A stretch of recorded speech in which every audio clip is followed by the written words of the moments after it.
Hi there, I'm Cyan and welcome to Something Sciencey. In this episode and until the end of the year I'm going to be doing a mini-series on the topic of life. And so this time I'm going to be talking about the origins of life, or at least looking at a few prevailing theories about how life began on Earth. The first major contender is the special creation theory.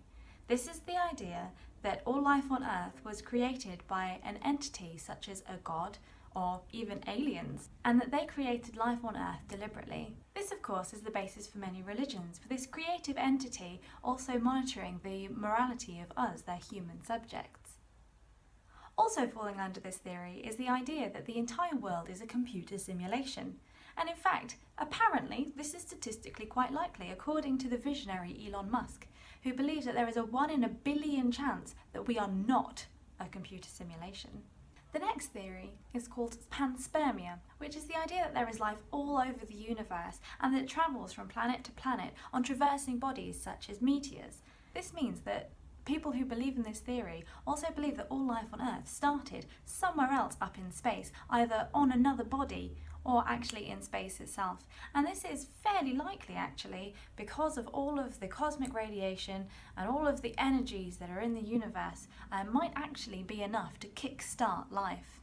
While both of these theories have their merits, they do have a few problems in my opinion.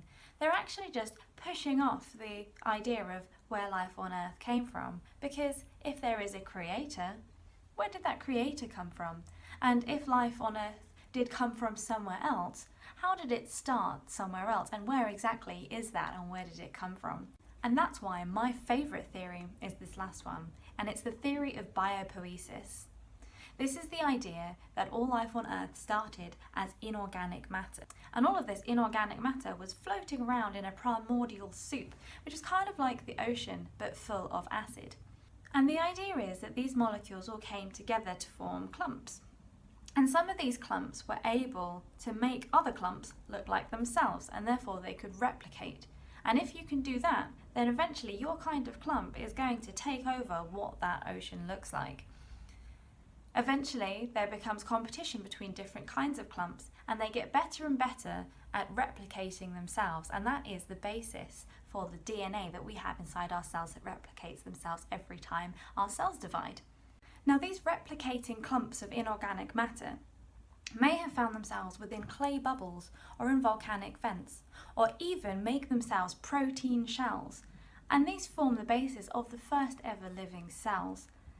And there are actually some of these very primitive cells that have been fossilized, and so we can kind of see what that might have looked like. And then, within these cells, there may have come a time when there was one cell that lived inside another. And this may have formed the basis for all of the mitochondrial life on Earth, which includes you and me. If you're really interested in reading more about this theory, I highly recommend that you read The Selfish Gene by Richard Dawkins. This is non-sponsored, I just really like that book. But that's how I believe that life began on Earth. But this is a question that may never fully be answered unless we somehow create a time machine. But what are your theories? Do you agree with what I've said? Or perhaps you have one that I haven't mentioned today? If you have, write it down in the comments below.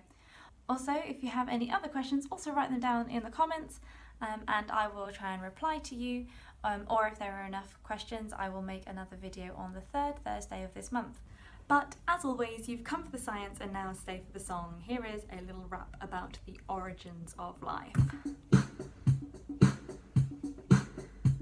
Was our origin part of the original sin in the Garden of Eden or on a mountain? Or was our creation just a simulation, a mathematical computation or a mass hallucination? But the question is, if we have a creator, what on earth did they create us for? And if you really insist that we really do have one, where the heck did they even come from?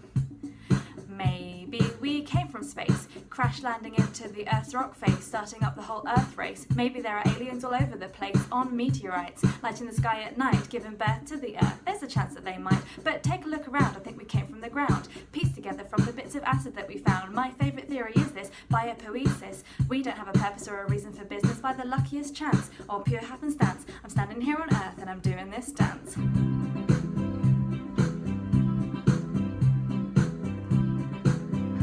Thanks for watching. Bye!